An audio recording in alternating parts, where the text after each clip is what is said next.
All right, so today we've talked a lot about color.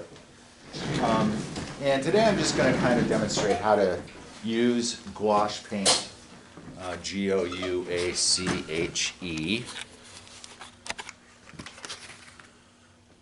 gouache. And gouache is meant to be applied in an opaque way. What that means, it's a way you shouldn't be able to see through gouache. It's not transparent the way that watercolor is. At one point during the semester, we're actually going to be using this paint as watercolor, where we'll be applying transparent washes. And I'll kind of talk about that a little bit today. But generally, we want to apply it so that it's not transparent, that it's opaque, O-P-A-Q-U-E. So I think I'll just start out with talking about mixing colors and sort of the color wheel and how to get those colors that are rich as they should be on the color wheel. So I'm going to take a couple blues and I'm going to put them on my palette and squeeze a little bit on here. If I need more, I'll get more. So I have two blues.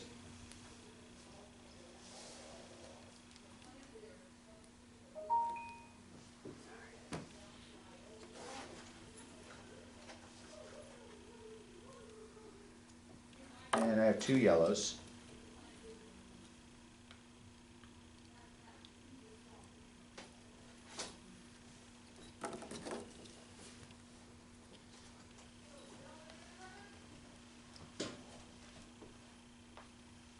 And I have two reds.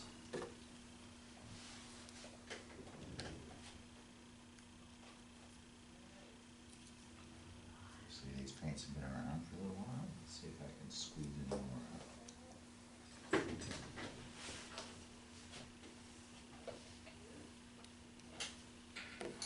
This one has about bitten the dust here. Okay, so the reason that I'm squeezing out two of each primary color is because we talk about hue. And hue is the color itself, the color on the color wheel. Its place on the color wheel. But we can think about yellow, and as you'll notice, both of these are yellow, right? And I'll walk around with these. Both of them are red, and both of them are blue. You can see that, right? You see that from where?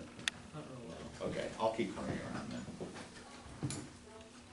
Okay, so what is the difference between these two yellows? Anybody? Yes? I want to say it's like, it looks a little darker, so I'm going to say it's a shade. Okay, so one thing is the value. Okay, this seems higher in value than this. What else? Is there any other difference but value? They're both fully saturated colors. They're both yellow. And in each of the primaries, you can think of blue, but you know really that there's a range of blues. That this is blue, and this is blue, and this is red, and this is red, and this is yellow, and this is yellow. So how do we mix colors so that they remain fully saturated? And I'm going to kind of demonstrate that today, and hopefully through the demonstration you'll kind of get what I'm talking about. So I'm just going to start out by a little color mixing. And the reason that I've set it up this way is because basically what these are colors that are said to have a bias. This has a cool bias, meaning it leans toward the cool side of the color wheel. This has a warm bias, which means that it leans toward the warm side of the color wheel. Warm side being the oranges and the reds and the yellows. And this is, and these two blues, actually no, did I do that right? Yeah. Well, no, I actually should have switched these, but it's fine. So this blue is dark blue, so value is one difference. But this tends to be a cooler blue, and this is a warmer blue. And the thing is, if we use colors that have the wrong bias to mix our colors, we're going to get dull colors. We're going to take away the saturation and make them into less saturated colors. And I'll try to demonstrate that right now. I'm going to take the blue that has the bias toward green, which is this one. And I'm going to, normally I don't necessarily dip right in, but I'm going to, just for the sake of the demonstration. And I'm going to mix a green. And I'm going to put that down. And you can see, when I mix that it's a pretty highly saturated green. It's the green that you would see on a color wheel. Can you see that one?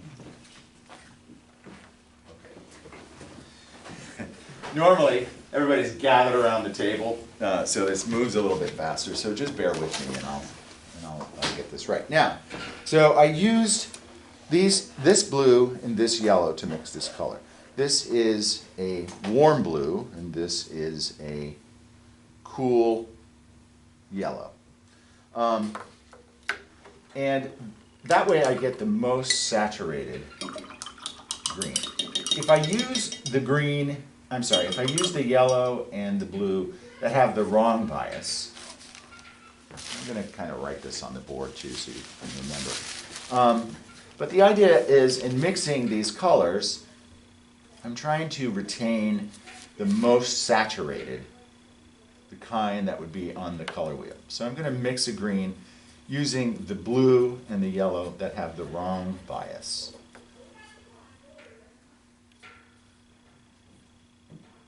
Oh, I used the wrong. Let me try that again.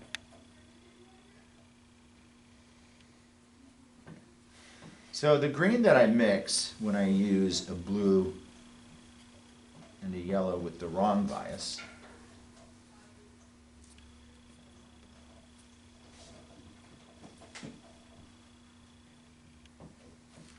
I know that this demo is like watching paint dry. Okay, it's more like that. It's pretty. It's actually a pretty green. I like this green. But you can see that it's not a rich, fully saturated green, the kind that we would expect to see on a color wheel. So when you mix your greens to retain full saturation, you want to use the lemon yellow. So these are fully saturated, and then this is the one that I mixed by using the wrong bias. You're going to use lemon yellow and blue lake from your color sets, okay? And right now I have a jar, one jar for my greens and one for my blues, and I'm probably going to change this out. You want to definitely keep your brush clean and your water clean as you're moving through this assignment to retain the fullest saturated colors. I'm going to go ahead and take this green that I mixed here, and take a little more. And I'm going to put it right here. Okay. So the same thing goes with the reds. If I were to ask you, looking at this color wheel, which of these reds you would use to make orange, what would you guess? Right. The one that looks more like orange, right? So this is brilliant red, and this is crimson red. Crimson is a cool color, and brilliant red is a warm color. So again, they're both red, but one has a warm bias and one has a cool bias. One has a bias toward orange, and one has a bias toward violet. Okay? So when I mix my violet, just going to freshen my brush there. I'm going to use crimson and ultramarine blue. Crimson, ultramarine. And let's see what I get here.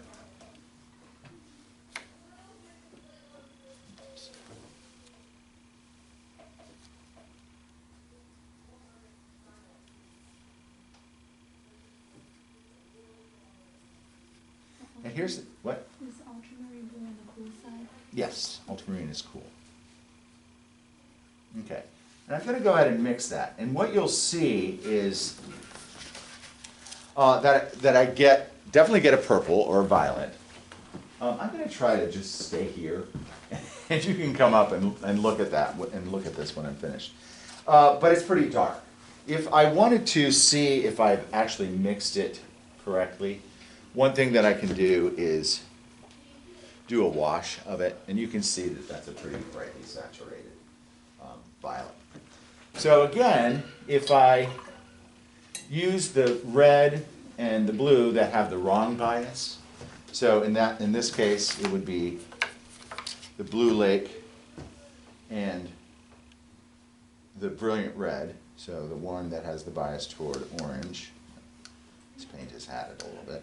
Let me see if I can get this mixed. And my blue lake.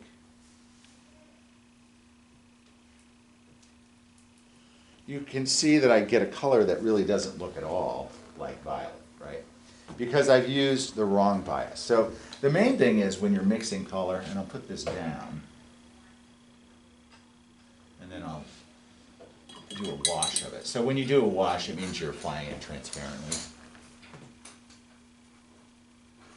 And you can see that this, well, you'll be able to see hopefully, that this is not as richly saturated, okay? So the point that I'm trying to make is that whenever you mix colors, you want to use the correct bias.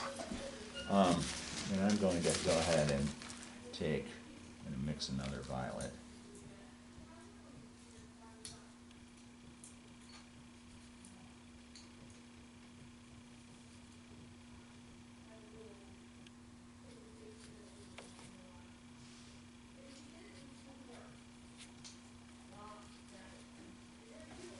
And I'm going to put it right here. All right. And the same thing goes for my orange. And it's probably most apparent with the orange. The violet is hard to see because it's so low in value. But when you raise the value, you'll see that it's a lot higher.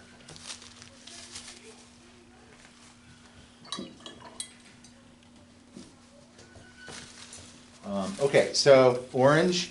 Which red do you think that I would use to mix the orange? We already talked about that, the brilliant red.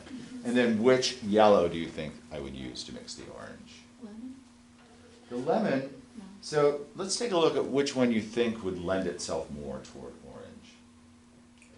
What's the dark one, the warmer one? The warmer one is the brilliant red. No, for the yellow. Oh, this is the warmer one. So that's the one we would use. Right. Okay. So I'm going to go ahead and mix an orange. And because I'm using the same brush, my colors might get a little bit muddy. So there's that. Then I'm going to take the medium yellow. Get my orange. And the same way that there's a lot of yellows, there are also a lot of oranges. So what orange ends up looking like is really up to you. Okay, and I'm just going to set that down there. So again, maybe if I make this a little bit bigger, you can see that that's a pretty brightly saturated orange, right? Okay. So, or highly intense, I guess you could call it as well. And then I'm going to use the red and the yellow that have the wrong bias. So I'm taking my lemon yellow, and I'm getting all over my palette here, and then the crimson, the cool red.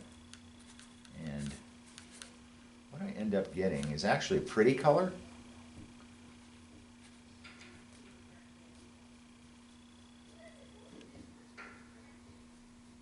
But you can see that it's not a bright, saturated orange. Okay, so I want you to keep that in mind when you mix colors.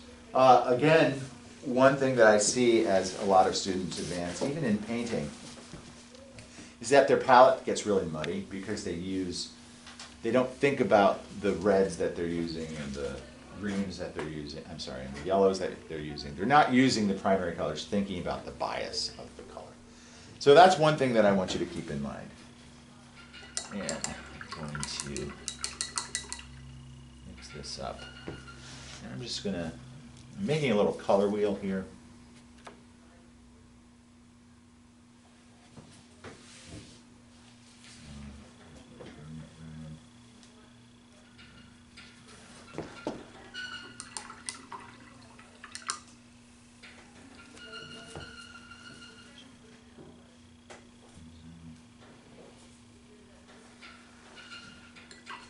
And the same thing goes with the tertiary colors, the colors that are between the secondary and the primary.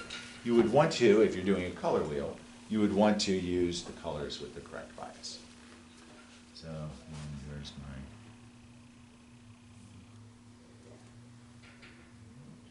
my... lake. Oops. And I think when I come around, this will make it a little bit clearer.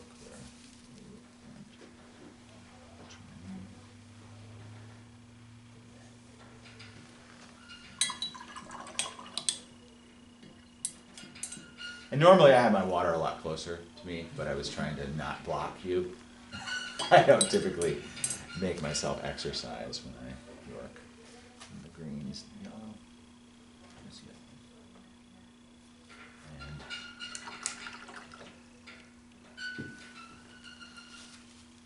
this yellow. Oops. Shoot. Damn. Darn.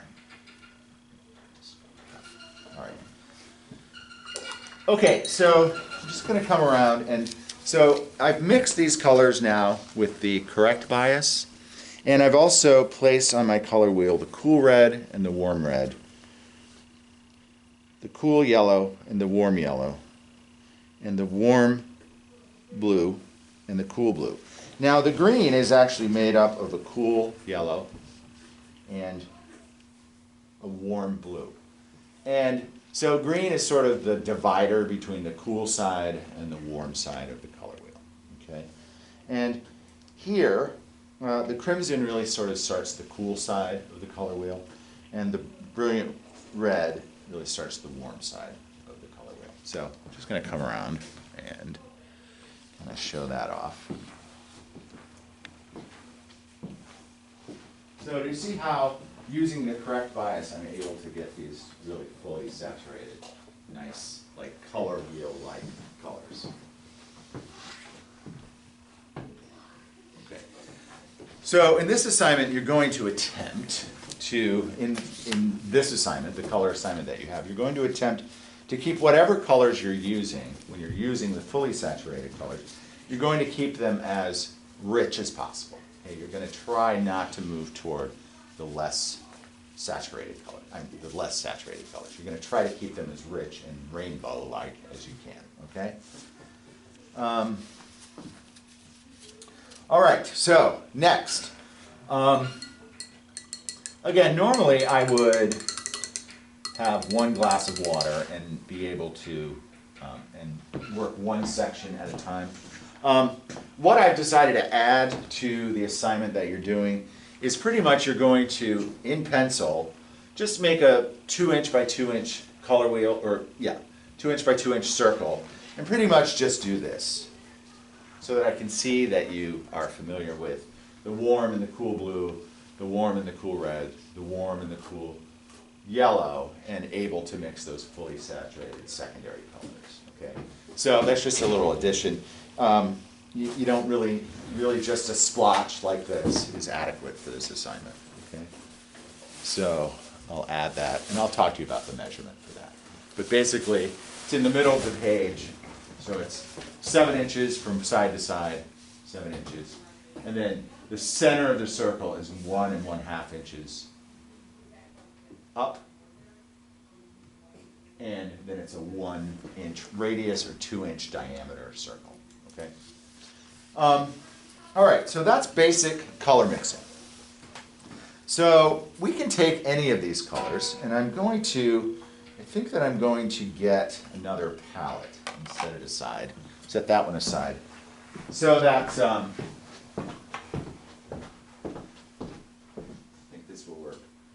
So I'm going to use a paper plate, but it's covered with wax, so it's not going to absorb the water. You don't want to use like a paper palette. You don't want to use a piece of your Bristol board. You want to use something that's impermeable to water, because as soon as the water soaks out of the gouache, it's going to be hard to use. Okay, so typically use a plastic palette, and in this case I'm using a wax-covered paper plate.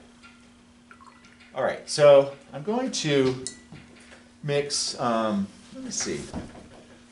I'm going to, on this side, mix I want you to be able to see it. So I'm going to mix I'm going to take a yellow,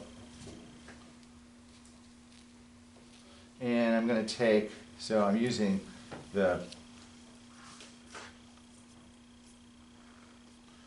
medium yellow, and I'm going to, what am I doing here? Think about what I'm doing here. Yeah, you know what I'm going to do? I'm going to mix the two co-primaries, I call these co-primaries, together to get something that's sort of in the center, which will be essentially a primary yellow that doesn't have a bias toward the warm side or the cool side. So I'm going to go ahead and mix one of those. Am I going to do that? Sure, why not? I've started, so I might as well do it, right? I'm just going to use my brush to mix these. Normally I'll have some sort of knife or something, chopstick or whatever, to mix this. And all I'm doing is I'm mixing a yellow that doesn't have so much of a bias toward either side. And so now I have this yellow, okay? So what I'm going to show you next is how to mix a tint. So I'm going to take my black, okay, and I'm going to take my white and put it on my palette. So can anybody define what a tint is? Probably confusing you right now because I'm adding black to my palette. Adding white to a Adding white to bring up the value. Adding white to make a tint, right? So I have white on this side and black on that side. So first thing I'm going to do is I'm going to make a shade of this. Now I will tell you, and this is pretty much what you'll be doing in your assignment. You're going to be making tints, shades, tones, muted colors. So I'm going to talk about how to do that. Because it's a challenge to control the value when you're working with tints and shades. And so first thing I'll do is I want to lower the value. I'm going to start with a shade. I'm going to lower the value a little bit. And in order to do that, I really just need to touch the tip of my brush to the black, because the black is really strong. So I really just maybe like got 3 hairs in my black, okay? And you can see that that brings down the value a little bit. So as you're trying to manipulate value of these colors, you're going to go very slowly with the black.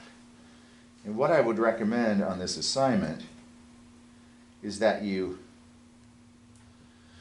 work with all your shades first so your brush doesn't get dirty, and then when you try to make the tints, your brush will be all black. So you work with all your shades first, and then you work with all your tints, and you can probably work your tones when you're doing both. Okay, so I've added a little bit more black, and the main thing that I want to show you is that the black, this really, I just touched it to the black, but it dropped the value really quickly.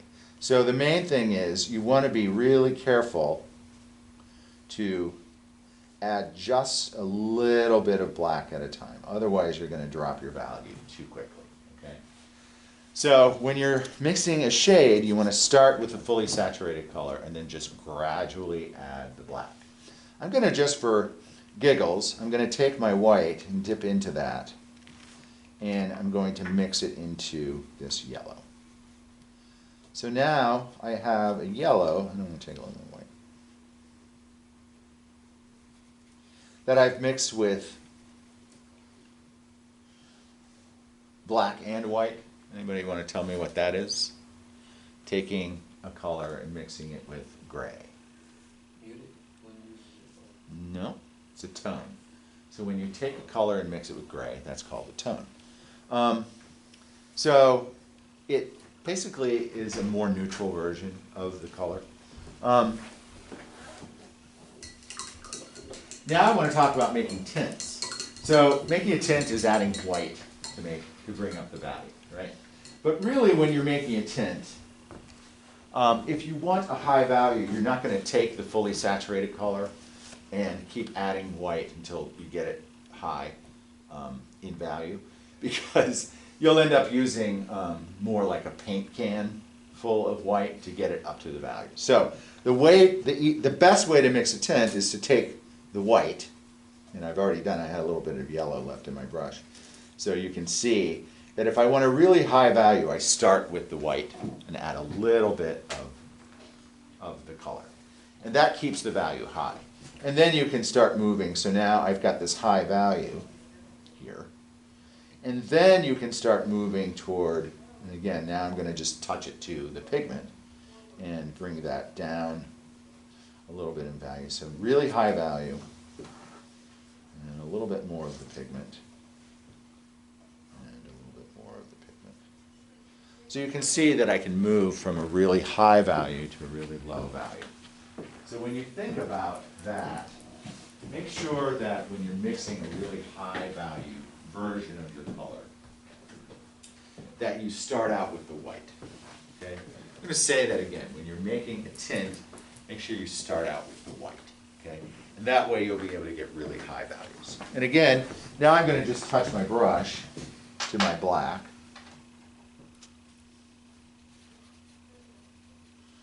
And I have another tone, but because it has more white than black, it's a tone that's higher in value than this one. So the tone, you can manipulate the value by the amount of white or the amount of black that you have. Okay? So whatever color combination you're going to use in this, keep these things in mind. Mixing so that you have fully saturated colors, and mixing so that you have high value tints, high and low value tones, and low value shades, okay? That still have saturation. So remember, with shades, you start with fully saturated color, add tiny bits of black to bring the value down. With tints, you start out with the white and add tiny amounts of the pigment, of the color, okay? And that way you'll get a wide range. Now,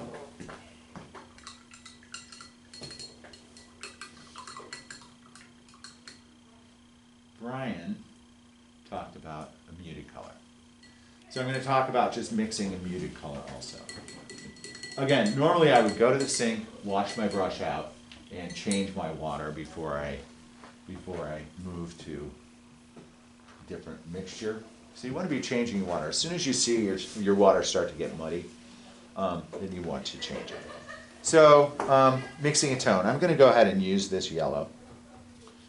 And mixing a muted color. How do I mix a muted color? So I have this pretty rich yellow. How do you make a muted color? Anybody? I want to say adding gray. That's a tone. That's tone. So a muted color you make by adding a little bit of the complement. Okay. So if I take this bright yellow, what is the complement of yellow? Okay, well let's look at the color wheel. It's not violet. It is, yes. So red, orange, red. What are the primaries? Yellow, blue, violet, orange, violet. Good Lord, Jim. Green, okay? Roy Gabev. And then red, orange, yellow, green, blue, violet, and red, violet. So the complement of yellow directly across the color wheel is violet. So I've mixed a violet. So what I'm going to do, I'm just going to pretty much do the same thing. I want to take just a little bit of my complement, so I have some violet mixed. And a little bit more. I'm going to get some water so I can activate that again. Okay. So if I add a little bit of the complementary color, you can see that it changes, but it's still rich in yellow, right? So I've added a little bit of the complement to get a muted color. That's called a muted color. Still very rich in the hue, but it has dropped from full saturation. Okay, if I take a little bit more of the violet,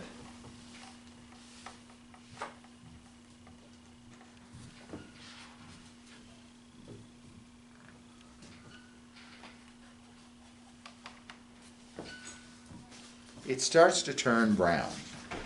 Okay? And when it starts to turn brown, that's called, anybody know what that's called? It's called a chromatic gray, C-H-R-O-M-A-T-I-C. And the chromatic gray is basically a brown that still has some richness of hue. In other words, you can see that this is derived from yellow, right? And you can do that with any color. Also, once you mix a chromatic gray or a muted color, you can add white to make a tint of it, add black to make a shade of it, or add gray to make a tone of it. So I'm going to go ahead and take a little bit of black. Again, I'm just touching it.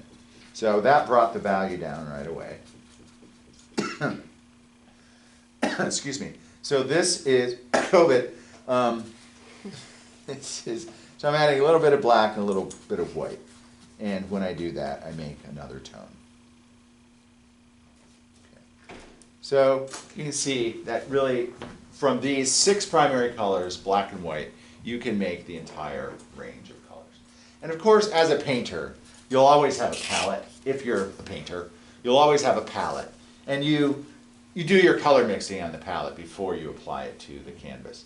But you do need to remember that if you're wanting brightly saturated colors, that you need to use the primary color. If you're mixing those colors, you need to use the primary colors that have the bias toward that secondary color you're trying to mix. Does that make sense? Mm-hmm. Okay. It's kind of like a puzzle. Did I say, you want me to say it again? I'm not sure I can. When you're mixing a secondary color, you want to make sure that you use the primary color that has the bias toward that secondary color. So that is my color mixing demonstration. Now I'm going to talk about using the brush and controlling the brush and how to apply the paint. So I'm going to rinse my brush as much as I can. Actually, this is cleaner here, so I'm going to use this. All right. So when you're working, obviously you want to have a palette, you want to have clean water, and you want to have a brush. Now the brushes that they include in your kit are good. But I will tell you, one of my favorite brushes is a number 6 or number 8 round watercolor brush, synthetic sable. And United Art sells them for like $5. So if you want to make your life easier, you might want to invest in a little watercolor brush. Synthetic sable, number 6 or number 8 round watercolor. Okay. So first of all, when you apply the paint, like I said, you want to make sure that you're using, I'm going to just take this water, clean water, clean brush. You want the application of the paint to be opaque. And the way that you do that is I'm going to go, this is already mixed a little bit, but I'm going to go ahead and use that. I'm going to mix some of that too, so that I have plenty. So this is like a yellow-orange that I'm mixing here. I want to make it dark enough so it shows up on that camera. I'm going to take a little bit of that. Okay. So now I've mixed yellow-orange. And you want it to be a consistency. And if you're mixing with your brush, make sure that you get all the paint out and mix again. You want the color to be a solid color before you apply it. You don't want there to be some red and some yellow in your brush, because you're looking to get, at least in this assignment, you're looking to get a pure color. So, and not sort of a mixture of yellow and orange in the same shape. Okay. So you want to mix it with enough water that makes it spread easily, but with not so much water that it turns it into a wash. So what I'm going to do, I'm just going to make a couple of shapes. and I'm going to just simulate a section of one of your assignments. Okay, remember you're trying to match values. So first thing to do is you want to look at the value of your pencil drawing that you've made, the value study, and you're going to try to match the color. So you're going to need your palette, and chances are you're going to need to wipe down your palette every now and then, like the center of it, to get a clean mixing area. So a couple of things. One is the application of the paint. So you want to add enough water that it spreads easily, but not so much water that you get transparency, because you're trying to get an opaque application of the paint. You want it to be flat and opaque. That's the way that gouache is meant to be used. Okay, so you want the flat, opaque. You don't want the wash, okay, the transparent wash. Although you will notice that using a transparent wash in watercolor is actually like adding white to it. So, because the white of the paper shines through. So I'm going to go ahead and take this and do a wash, because we're going to be doing this soon. And if I add a little bit of, I'm going to take into my mixture, I'm going to take a little bit of black. And again, I'm sort of doing a watercolor demonstration here. A little bit of black. Ooh, that was a lot of black. So now I've made a shade of the yellow. And then if I do a transparent wash, then what I'm essentially doing is adding white and black, so you end up making a tone again. Okay? So in watercolor, if you take a shade and you do a transparent wash, you'll be making a tone. Okay? It's like adding black and white. Okay. So now, how do you control the application of the pigment? As I said, you want to make it thin enough so that you can spread it easily, but you want to make it thick enough so that it remains opaque. Your brush is your friend. The tip of your brush is your friend. I'm going to move this out of my way a little bit. Sorry. If you want to sit there, you're welcome to sit there. So I'm going to give myself plenty of paint to work with here.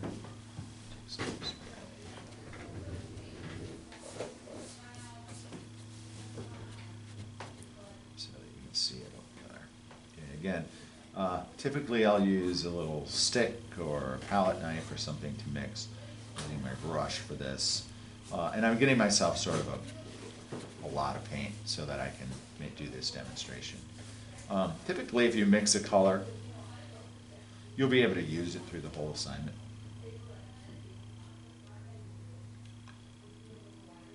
I mean, you'll be able to take this single pool and mix it in your palette, add a little bit of black, make your shades in the middle, probably wipe it down, or make your tones at that time, and then wipe it down and then do your tints. Okay, so you're going to kind of work separately. You're going to work on your tints and then you're going to work on your shades, because it will all be tones if you don't do that. Okay, so tip of your brush is your friend. And what I mean by that, again, I'm mixing enough water in it so that it's easy to spread, but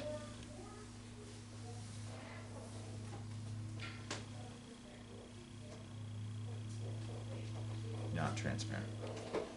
Okay, so when I say the tip of your brush is your friend, first of all, the brush, if you use the brush correctly, holds a lot of pigment. So you won't have to keep doing this, this, this, this. You're not really going to be just taking your brush and this, and tip it in, and this. You're going to load your brush, but still try to maintain the tip of your brush. The point of your brush is really important to keep. So when you store your brush, you don't want to store it like that, because it will get stuck like that and then it's pretty much useless. So you want to keep it straight, and you want to keep, when you store it, you want to keep the tip on and store it so that it's right side up so nothing's bending it, okay? Or have a brush protector where you can keep it in your kits. Okay, so what I'm going to do is, so I have these lines here, so I have some shapes here. And I'm going to use the tip of my brush to move along the line. And what I'm doing is my brush is to the right-hand side of the line, and I'm making a single stroke along that line, watching the tip of my brush move along, okay? So in order to do it the other side, I have to turn my brush, rather than try to do this or that. I keep moving my paper around so that I can always watch the tip of my brush move along that line. Okay, and if you're having trouble spreading it like I am, I'm going to take a little bit more water and just mix that into my mixture. So I'm watching it move along that line. So I'm turning my paper so that I can see it move along that line. And I have so much paint in my brush that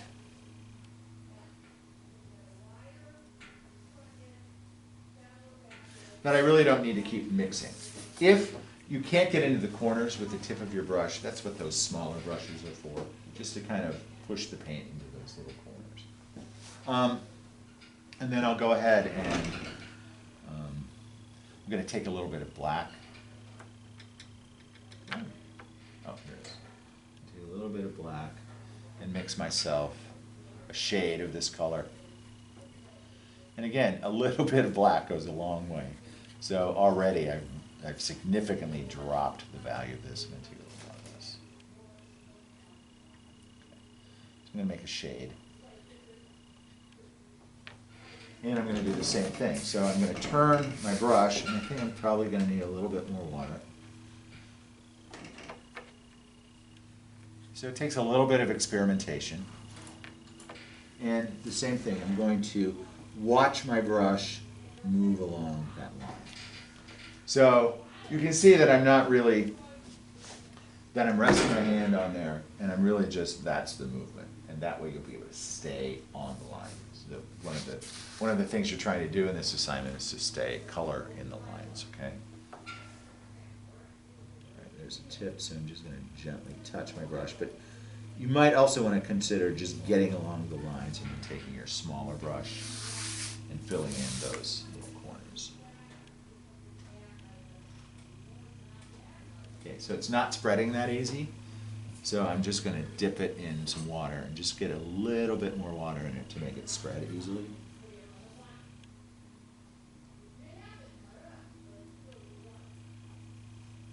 Okay, so it goes right against the line.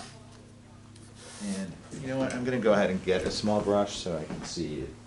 Show you that it works perfectly. What some students do is they actually tape up, use masking tape to tape the shapes so that they can get perfectly straight lines if they're having trouble manipulating the brush.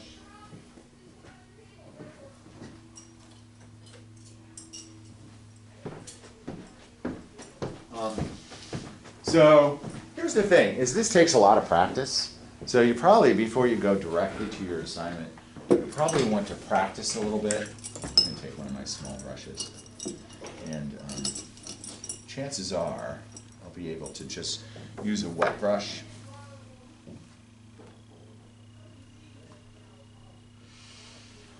And just get into those corners. Because the shapes, some of the shapes you've made are pretty small. And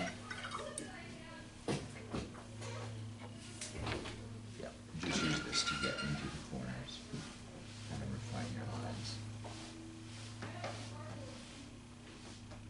Again, what some students do is they tape off the shapes. Obviously, you can't lay the tape on your wet paint, so as you do different sections, let it dry, and you can use your brush to, or your tape to get your lines perfect. So then, now that I have a tone, now that I have a shade mixed, one thing that I can do is take my white in my shade and make a tone.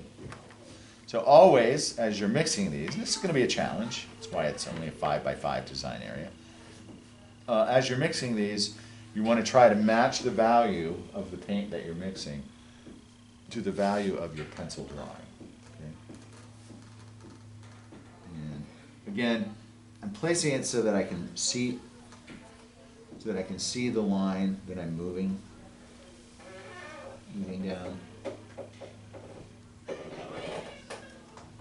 And you can practically do these in one stroke if you've mixed it to the point of perfect consistency, where you have enough water to make it spread.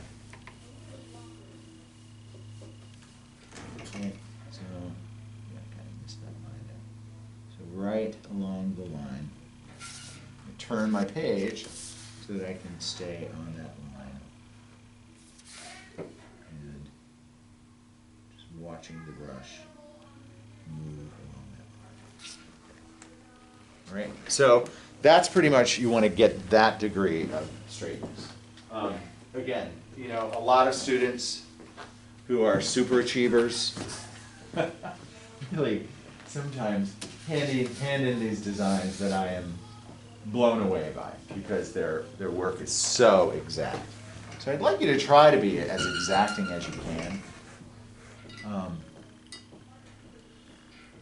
I would wait, if I were going to use tape, I would wait for that to dry.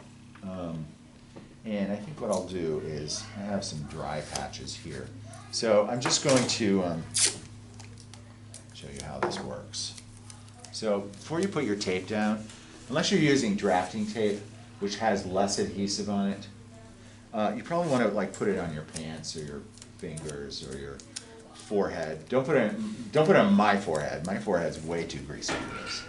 And just tape the area that you want to get your paint onto.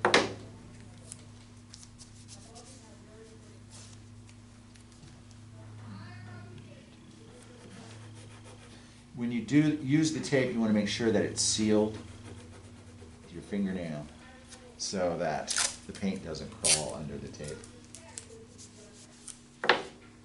And this, for some of you, this will actually make it easier. So you kind of do, spread it around, you do one color at a time, apply these areas, let them dry, and then use the tape off the next areas that you're going to do. Mix your pigment, go ahead and apply it to all those areas. Take your tape off, let it dry, and then do the next area. So mix another color and kind of go around your design and mix the next area. So, I'm going to go ahead and grab this color again. Some ways this makes it easier. Again, make sure that it's sealed. And then you can kind of just dab it on. And you can see that you don't need as much brush control this way. And normally you'd let it dry before you take the tape off.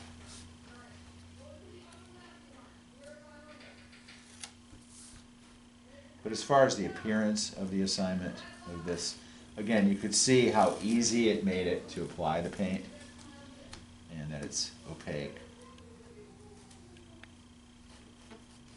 And that my line is perfect. Okay? So you may wish to do it that way. Again, probably what you would do is mix a single color, tape off the areas that you're painting that color.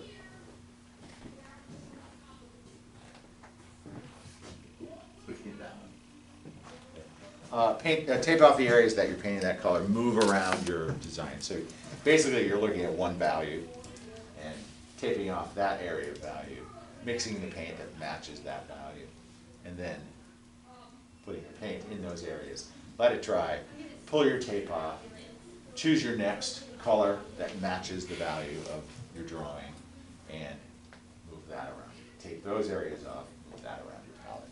And it might move more quickly, and it will definitely look better if you do it that way. So I've been using, in this particular demonstration, I've been using just one color. So what is that color combination called? Monochromatic, right. Mono meaning one, chroma meaning color. Let's see.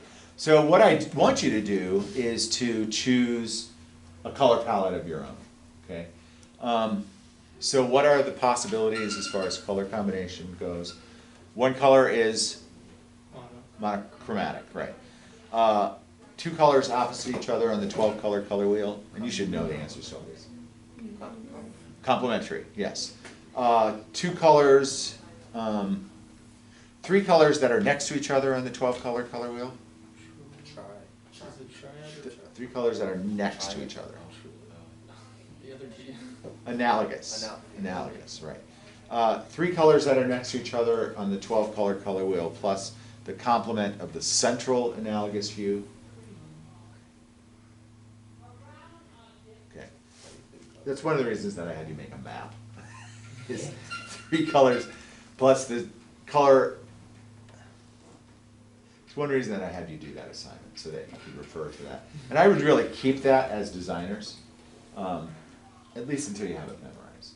So three colors next to each other in 12-color wheel, plus the complement of the central analogous hue is analogous plus complement. One color plus the two colors adjacent to its complement. Split complement, very good. Three colors that form an equilateral triangle on a 12-color color wheel. Triad, right. Two sets of complements. Double complementary. That, actually, you could call it that, but you could also call it a tetrad. So you could call it double complementary, which basically means the same thing, or a tetrad. Tetra meaning four. Let me see, what have I forgotten? One color plus black and white. Right, black and white plus one color, and the definition of that is black and white plus one color. So you're going to use one of those color combinations. I would prefer black and white plus one color. Let's not use that one, because you'd be using only the fully saturated color. So, yeah, so black and white plus one color is off the table. So I would like you to choose one.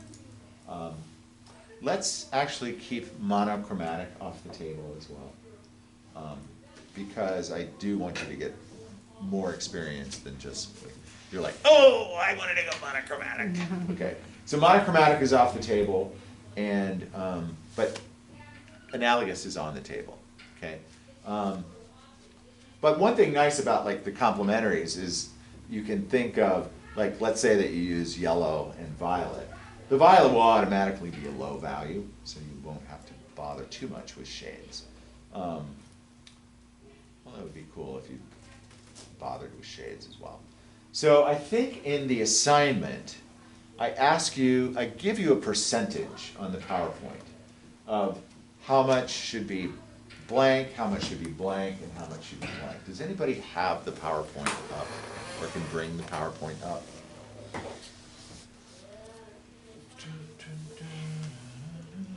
40% muted color, Okay, 40% muted. and then tint, shades, and tones is 40%, Tints, shades, and tones is 40%, and then 20% for fully saturated colors. and 20% for fully saturated. I will tell you that I noticed that in some of your drawings there is some white. If you have white in your design, that's fine, but it shouldn't be any more than like 10% of the design. Okay. So you can, and those are approximate ratios. I mean, you don't have to measure the area. Just kind of keep that as a guideline. But the point is that I definitely wanted to have fully saturated colors. I definitely wanted to have muted colors. I definitely wanted to have tints, shades, and tones, okay, in your painting. So fully saturated, muted colors, tints, shades, and tones. All right? And it's tricky. So I was thinking that I wanted you to do a color wheel on this, but I think what I'm going to do, I'm going to hand back your, and some of you might have already done this, I'm going to hand back your 8 color unity combinations, and I'm going to have you just do this on your 8 color unity combinations, okay? And you don't have to do, yeah, sure, go ahead and do the entire color wheel on each of these, and with really just a touch of the paint. So what I would do to do that is, and I want you to use the 2 reds, okay, so the 2 yellows and the 2 blues. So on each of those, And don't bother with the tertiaries. You know what, I'm sorry. I just thought of this morning, is like, how do I get to know that they know how to mix the colors using the correct bias? So,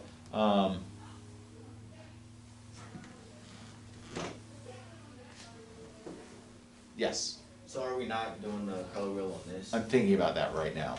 That is what I'm thinking about.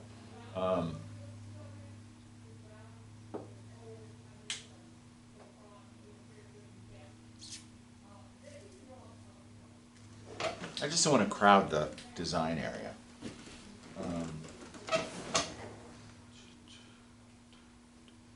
2.5 inches, that's 3 inches.